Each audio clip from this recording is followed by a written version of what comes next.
My partner forbade me from wearing certain clothes because it was to provoke others. The breaking point came at a friend's birthday party. I'd chosen a red dress that made me feel confident and beautiful, one I'd bought for special occasions. But when my partner of 3 years, Daniel, saw me, his face darkened.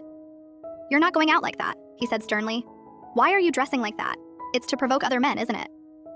I was speechless, staring at the mirror where, moments before, I'd felt empowered. It wasn't the first time. At first, his comments seemed harmless. "That neckline's too low, babe, I don't want others staring." Or, "Those tight jeans aren't for you, wear something looser." I thought he was just jealous out of love that he cared about me, but over time it became control. He'd check my wardrobe, criticize my choices, even made me throw out clothes he deemed inappropriate. He said it was for my own good, to protect me from unwanted attention, but really it made me feel small and guilty for wanting to dress how I liked. That night, we argued fiercely.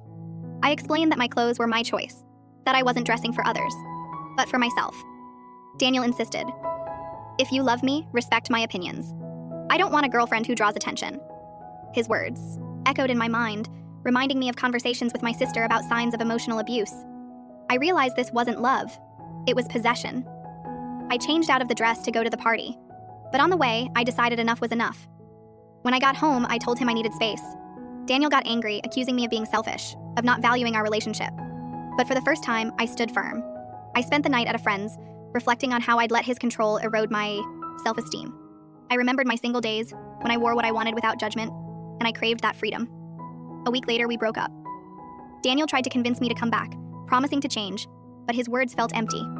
I started therapy to rebuild my confidence, and slowly, I returned to wearing clothes that made me feel alive.